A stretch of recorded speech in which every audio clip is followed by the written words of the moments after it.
Positive thinking sounds useful on the surface. Most of us would prefer to be positive rather than negative, but positive thinking is also a soft and fluffy term that is easy to dismiss. In the real world, it rarely carries the same weight as words like work ethic or persistence. But those views may be changing. Research is beginning to reveal that positive thinking is about much more than just being happy or displaying an upbeat attitude. Positive thoughts can actually create real value in your life and help you build skills that last much longer than a smile.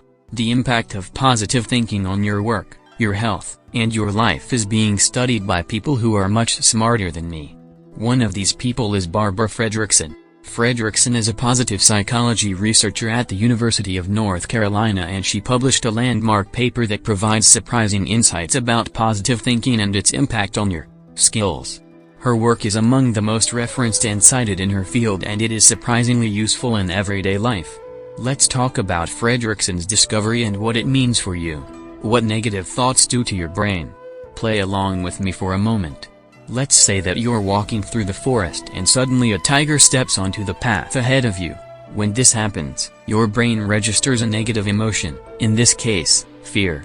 Researchers have long known that negative emotions program your brain to do a specific action. When that tiger crosses your path, for example, you run. The rest of the world doesn't matter.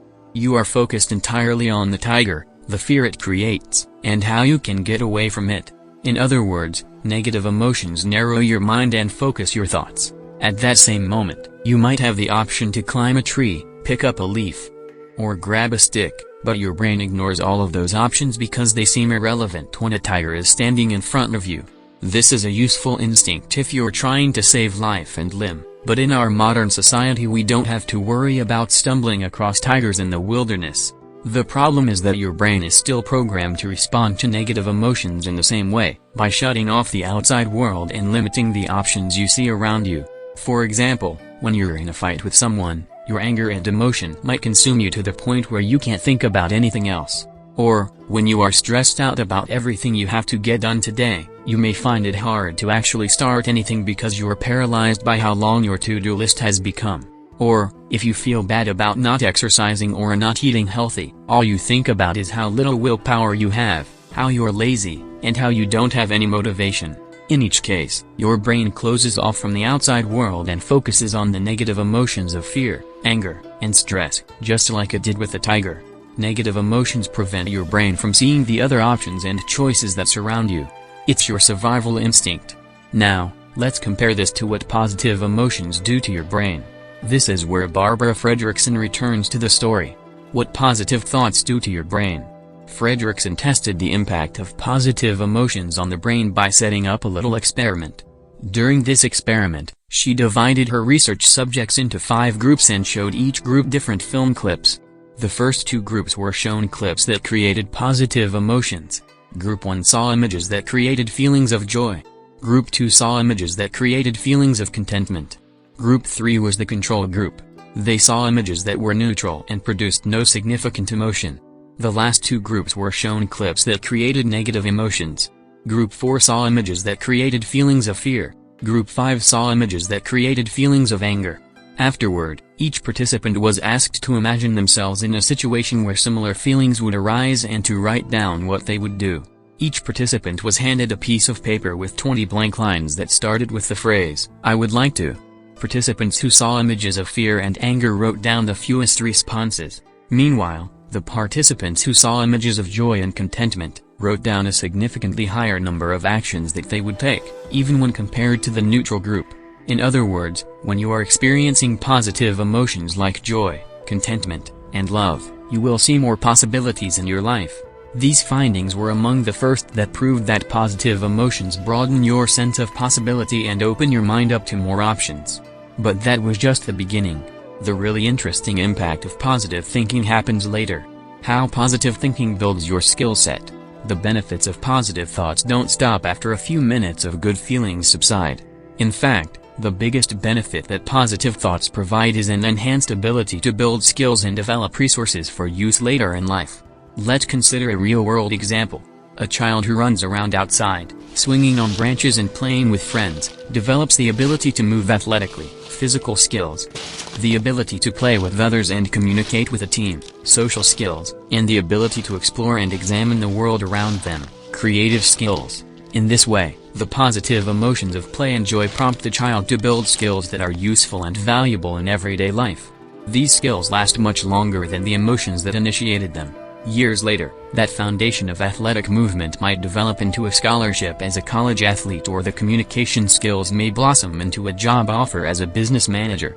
The happiness that promoted the exploration and creation of new skills has long since ended, but the skills themselves live on. Fredrickson refers to this as the broaden and build theory because positive emotions broaden your sense of possibilities and open your mind, which in turn allows you to build new skills and resources that can provide value in other areas of your life. As we discussed earlier, negative emotions do the opposite. Why?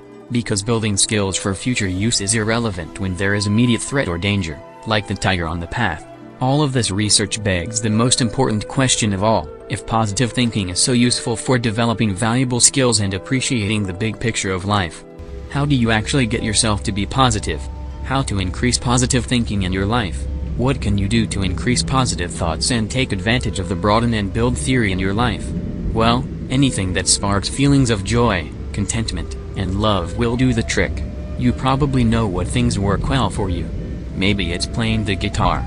Maybe it's spending time with a certain person. Maybe it's carving tiny wooden lawn gnomes. That said, here are 3 ideas for you to consider. 1. Meditation. Recent research by Fredrickson and her colleagues has revealed that people who meditate daily display more positive emotions than those who do not. As expected, people who meditated also built valuable long-term skills. For example, 3 months after the experiment was over, the people who meditated daily continued to display increased mindfulness, purpose in life, social support, and decreased illness symptoms. Note: if you're looking for an easy way to start meditation, here is a 10-minute guided meditation that was recently sent to me. Just close your eyes, breathe, and follow along. 2. Writing. This study, published in the Journal of Research in Personality, examined a group of 90 undergraduate students who were split into 2 groups. The first group wrote about an intensely positive experience each day for 3 consecutive days. The second group wrote about a control topic. 3 months later, the students who wrote about positive experiences had better mood levels, fewer visits to the health center, and experienced fewer illnesses. This blew me away. Better health after just 3 days of writing about positive things. Note: I used to be very erratic with my writing, but now I publish a new article every Monday and Thursday. I've written about my writing process and how you can stick to any goal in a more consistent manner in the articles here and here. 3.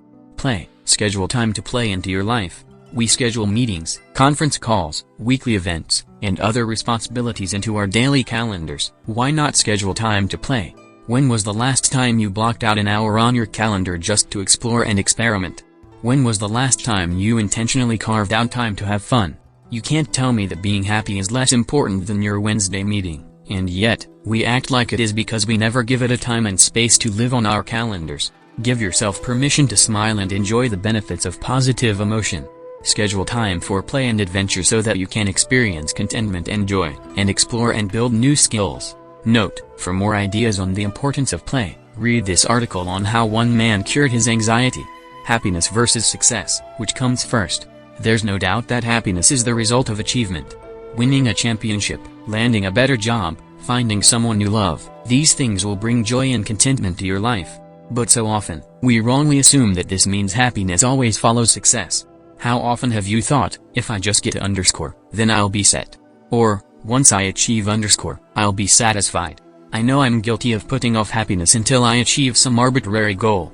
But as Fredrickson's broaden and build theory proves, happiness is essential to building the skills that allow for success. In other words, happiness is both the precursor to success and the result of it.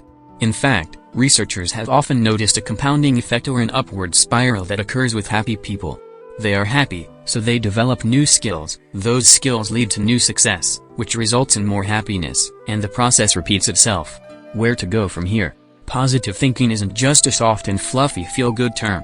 Yes, it's great to simply be happy, but those moments of happiness are also critical for opening your mind to explore and build the skills that become so valuable in other areas of your life. Finding ways to build happiness and positive emotions into your life, whether it is through meditation, writing, Playing a pickup basketball game, or anything else, provides more than just a momentary decrease in stress and a few smiles. Periods of positive emotion and unhindered exploration are when you see the possibilities for how your past experiences fit into your future life.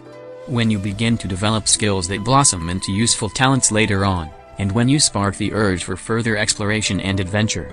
To put it simply, seek joy, play often, and pursue adventure. Your brain will do the rest.